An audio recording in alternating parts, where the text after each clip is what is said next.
مظهر الله صاحب اولنی پیغام مظهر الله صاحب زه ولستنه زه طالبانو ته ورکول غواړم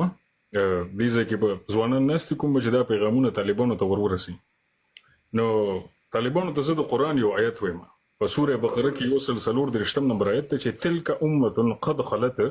لها ما كسبت ولكم ما كسبتم ولا تسألون عما كانوا يعملون الله تعالی فرمایي چې تیر کم قانونه زمنګ نه تیر شوی دي د اغي حساب به اغي ورکي د اغي پښتنه باغی نه کی او تاسو د عملونو حساب تاسو د کارونو حساب تاسو پښتنه به د تاسو نه کی نو چې کله تاسو دا شریعت مونږ ته راوړی کنه د په کمرو کې بند کمرو کې چې لیکل دي چې دا معصومه د امینانا ولس په غولوي نو هغه کارونه کوم چې ولسمه شپاړسمه ومه اتمه صدې کې خلکو کړی دي د هغه حالاتو مطابق کوم فیصله شوې دي هغه ته وس 2023 ته راوړي او د اسلام نه د یو خستواله علیکم چې اجتهاد دی په اسلام کې ریسرچ وشي په اسلام تحقیق وشي اسلام نړیوال جون سره سره تر قیامت پورې راتلو ول دین دی دا په یو ځل ایثار دین نه دی نو دا غلط دی او د دې پښتنه بدنه کیږي بل دا خبره چې د تعلیم بندول د کمنګ د کربلا واقعه اولو په کربلا کې یزید مسلمان او حسن حسین مسلمانان خو چې کله هغه زور ته چارواکي ته ورسېد نو هغه ته لګیدل چې زما هر فیصله ټیک ده او په هغه شي کې وستا سم انخته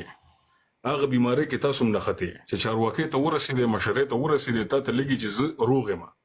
او حسین به ما ته سر ټیټي حسین به ما ته ټیټيږي نو یاد ساتئ چې ولس کې په خلک شته ولس کې لوستري خلک شته ولس کې د خدای په دین باندې په شریعت باندې ولاړ خلک شته نو که هغه نه روغتیا کې تاسو نه خته یې چې منګه چارواکي ته رسیدي او زمونږ هر فیصله ټیک ده نو څنګه چې یزید غرق شو تاسو غرقېدل حتمن دي دا د تلګي چې زب ناست مچارواکي باندې زب هر څه کوم نو دا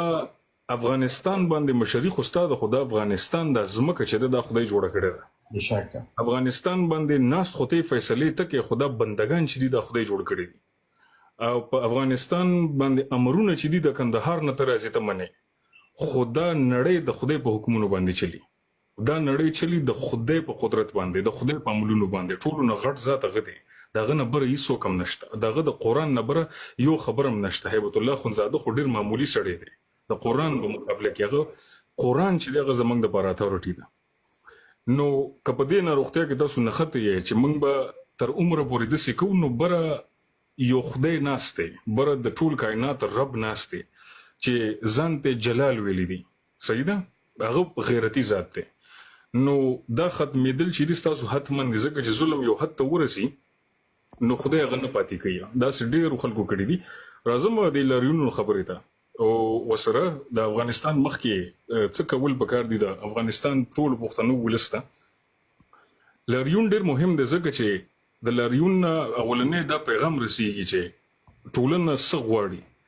خو دویمه په لاریون کې هغه خلکو تم پیغام رسیږي کوم چې د خپل ټولنې د ولس خلاف دي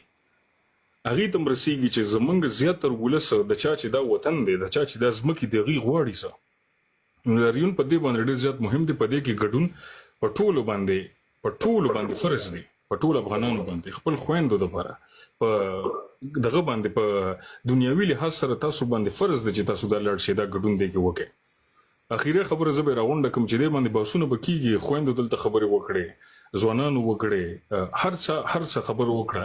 یو خبره پاتې شو کوم چې زګو هغه خبره ده چې کله منګ د فلسطین د لپاره وځو چې تو کم چې زمنګ نه هغه په سمندرونو باندې لري دي فلسطین د لپاره منګ غوښتو کم چې په منګ باندې فرض دی منګ به وچتو نو طالبانو تاسو دا فکر نه کوئ چې افغانستان سره خوا کې چې دا کومه کوزه پښتونخوا ده د دې پښتنو زړونه هم درديږي د افغانستان پښتنو سره چې د زمنګ د افغانستان ولس وینه ګرميږي نو د سره زمنګم ګرميږي زمونږ جبه زمونږ علم زمونږ هر څه شریک دی نو که تاسو دا کوي چې دا د افغانستان د نننی داخلي مسله د پدې باندې به بهر نه خبرې نه کیږي پدې به منګم ویډیوګانې کو دا شریعت به منګم روباسو دا حدیثونه به منګم روباسو دا د عقل او د علم خبرې به منګم کو او بیا چې کم سړی تاسو کې دفاع کولی شي کم سړی تاسو کې فلسفي وي تکړه وي نو هغه د ځان حاضر کی چې په دې بنیاد باندې موږ د هر څه بند کړی دي موږ به وسره کینو موږ به وسره معلومه کو چې دین چاته معلوم دی شریعت چاته معلوم دی او پښتو چاته معلومه ده نو اخیری خبر هم دغه وه چې فلسطین د پر ځای وځو چتوم کنه نو د افغانستان د پر وځو چتول په ما باندې فرض دي نو هغه ځوانان کم چې په دې دلیل باندې لګیا دي چې افغانستان یوازې دی د افغانستان ټولنه یوازې ده یا نور خلک په بلو لارو دي دا زمونږ وطن دی زمونږ خويندې دي زمونږ بچي دي زمونږ پښتو ده زمونږ غیرت دی او موږ به پرې ودرېږو نو مننه کوم اظهار الله صاحب ډېره مننه ښاغلی صاحب زه یو څو خبرې لرم مهرباني وکړه همدا ستاسو د لایف د لارې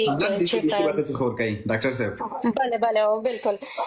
زما فقط یو غوښتنه ده د کوم څوک چې دلته کاناډا کې اوسېږي لکه یو څه وخت مخکې یو کال مخکې موږ د فلسطین دپاره لاریون وکړو او هغه همچنان د همدغې د سکول او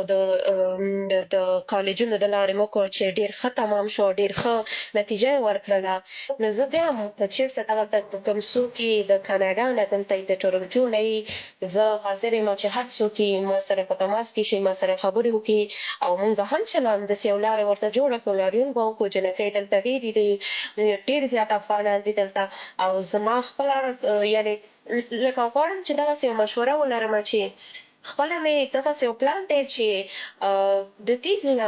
اغېزې افغانانو جنکو دپاره داسې آنلاین سیستم جوړ شي کوم څوک چې په کور کې دی هغوی دپاره آنلاین سیستم جوړ شي او درس د دې ځینه ورکول شي نو خدای زه غواړم چې په دغه کې تاسو ټول سره